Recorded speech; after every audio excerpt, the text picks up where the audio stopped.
আগামী অর্থবছরে ৭.৫% করা হয়েছে। সেটা অর্জন করতে হলে আসলে অনেক ধরনের পদক্ষেপ নিতে হবে। প্রস্তাবিত জাতীয় বাজেট অত্যন্ত উচ্চাভিলাষী অনুমানের উপর ভিত্তি করে তৈরি করা হয়েছে।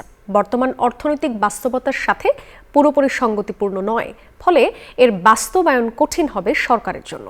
শুক্রবার বাজেট পরবর্তী সংবাদ সম্মেলনে এমন পর্যবেক্ষণ দিয়েছে বেসরকারি উন্নয়ন সংস্থা সিপিডি।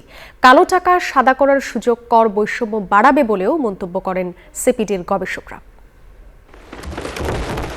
প্রায় 2 দশক পর ক্ষমতায় বসে প্রথম বাজেট দিল বিএনপি সরকার, যেখানে রাজনৈতিক অঙ্গীকার মাথায় রেখেই বাজেট সাজিয়েছেন অর্থমন্ত্রী।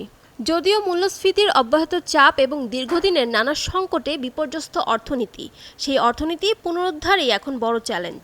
বার্ষিক উন্নয়ন কর্মসূচি সেখানে তবে নতুন অর্থ বছরের জন্য প্রস্তাবিত এই বাজেট অত্যন্ত উচ্চাভিলাষী অনুমানের ওপর ভিত্তি করে তৈরি করা হয়েছে, বলছে বেসরকারি উন্নয়ন সংস্থা সিপিডি। শুক্রবার বাজেট পর্যালোচনা নিয়ে সংবাদ সম্মেলনে সংস্থাটির গবেষকরা বলেন, চলমান অর্থনৈতিক চাপের মধ্যে এই বাজেট বাস্তবায়ন সরকারের জন্য বড় চ্যালেঞ্জ। আগামী অর্থবছরে ৭.৫% করা হয়েছে। সেটা অর্জন করতে হলে আসলে অনেক ধরনের পদক্ষেপ নিতে হবে। আগামী অর্থ বছরে মূল্যস্ফীতি ৭.৫% নামিয়ে আনা নিয়েও শঙ্কা প্রকাশ করেছে সিপিডি। সংস্থাটির মতে, বিদ্যমান অর্থনৈতিক পরিস্থিতিতে এই লক্ষ্য অর্জন করা অত্যন্ত কঠিন হবে। তারা বিভিন্ন শুল্ক হার ইত্যাদি কমিয়েছেন, তো এটা দিয়ে তারা একটা প্রবৃদ্ধির মতো একটা পরিবেশ সৃষ্টি করার চেষ্টা করেছেন। বাজেটে কর ছাড় ব্যক্তি খাত সহায়ক হবে, তবে উচ্চ মূল্যস্ফীতির এই সময়ে করমুক্ত আয়ের যে সীমা নির্ধারণ করা হয়েছে তা নিম্ন আয়ের মানুষদের স্বস্তি দেওয়ার জন্য যথেষ্ট নয়, বলছে সিপিডি।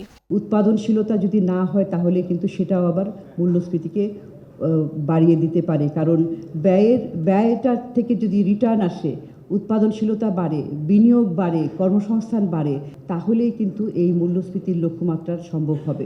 এই সরকার যথেষ্ট চেষ্টা করবেন যাতে করে ব্যয়টা তারা ঠিকমতো করতে পারেন। এখন ব্যয়টা যদি তারা ঠিকমতো করতে পারেন আর আয়টা যদি কম হয়, তাহলে ব্যাংকের বা বিদেশের উপরে যে ঋণ যেটা আমাদের নিতে হবে সেইটার চাপটা কিন্তু আরও অনেক বাড়বে।